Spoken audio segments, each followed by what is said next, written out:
Hello to all my story lovers. Today I am going to read very interesting story. The story name is The Magic Jug. Vidur was a good-natured man. Even though he was poor, he was always ready to help people in need. Vidur's neighbor Vinith was rich, but he was mean and jealous man. One night, a stranger knocked on Vinith's door. It was past midnight and Vinith was annoyed at being woken up from his sleep.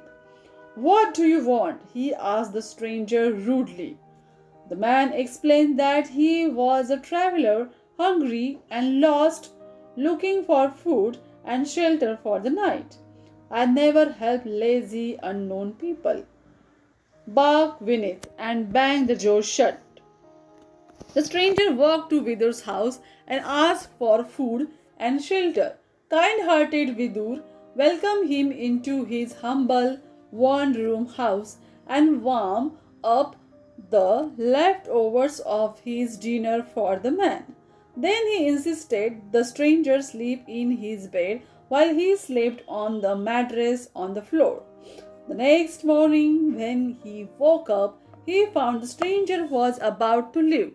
Before going on his way, the stranger rummaged in his large bag and took out an ordinary piece of cloth and a plain earthen jug. He handed these to Vidur and said, You shared your small meal and gave me your bed for the night. I will always be grateful.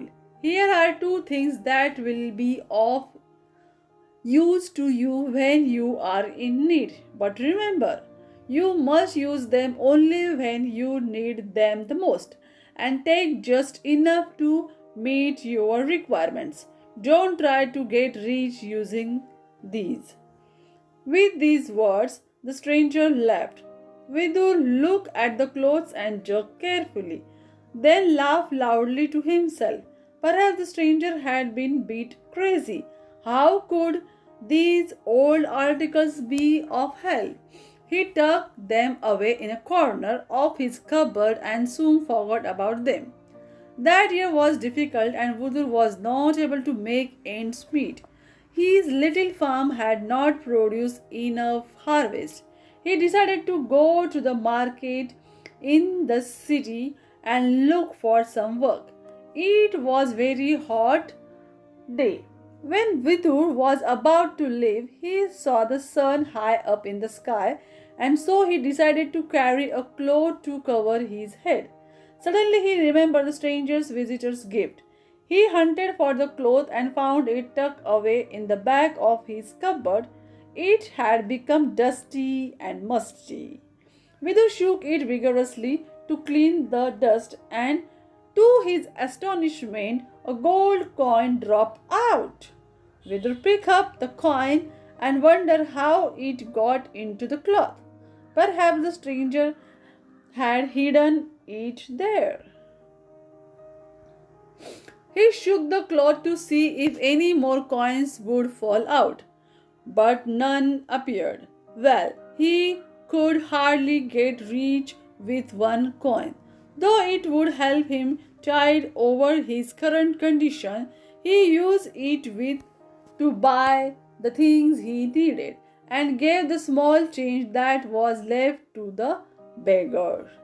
Vidur soon realized that the cloth produced money only when he was in desperate need, and the money was just enough to fulfill his requirement. With the money, he put his farm in order and became richer. He also never forgot to help those less fortunate than him. This made him a very popular person.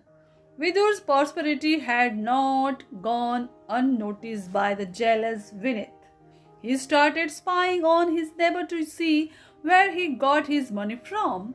And one day, peeping in through the window, he saw Vidur shaking the old piece of cloth and picking up the coins that fell out. He also noticed a large earthen jug standing next to the cloth in the cupboard. The foolish man, he thought to himself, if that tattered old cloth can give him 1 coin each time, think how many that massive jug will produce. Just like Goody Goody, Vidur not to see what the jug can give him. And it was true. Vidur had always been satisfied with whatever he got from the cloth and had not thought of finding out what the jug might produce.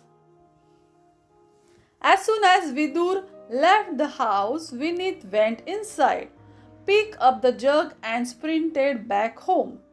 Eagerly he turned the jug upside down. Out rolled an apple. It had an unusual purple-red color. Vinith had never seen anything like this. It was irresistible. He picked it up and bit into apple, crunching quickly, thinking all the while that gold would soon begin showering down. But wait a minute, what was this happening to him? His ears were getting bigger. His arms and legs were becoming longer, with what looked like hoops at the end. And was that a tail he could feel growing behind him? Vinith rushed to the mirror, and when he saw himself, started braying in terror. He had turned into a donkey. Vidu heard the loud braying coming from his neighbor's house, rushed to see what the mirror was. When he found sad-looking donkey in the house with his old earthen jug next to it, he understood what Vinith had tried to do. He picked up the jug and shook it this way and that, hoping somehow to turn the donkey Vinith back to his old human form. But nothing happened. The jug was empty and Vinith would have to remain a donkey. Vidur took a pity on the donkey and took him home, where he looked after him, giving him food and comforting him whenever he shed tears into hay. And then one day, walking down the road, lo and behold, whom should he see but the same stranger who had given him the cloth and the jug.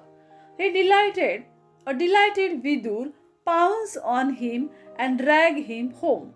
You must transform my friend back into human being, he begged. The donkey brayed softly and apologetically.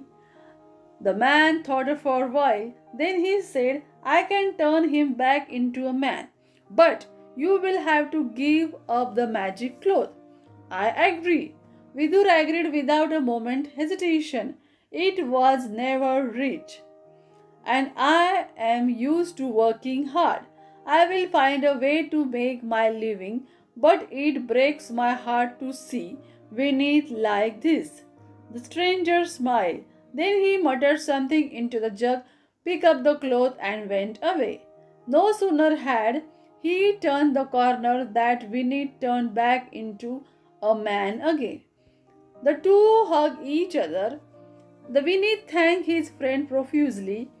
From that day on, they helped each other in whatever ways they could, and neither was unhappy again. Now, this is the end of the story. Do you like the story? Then comment it. Bye bye.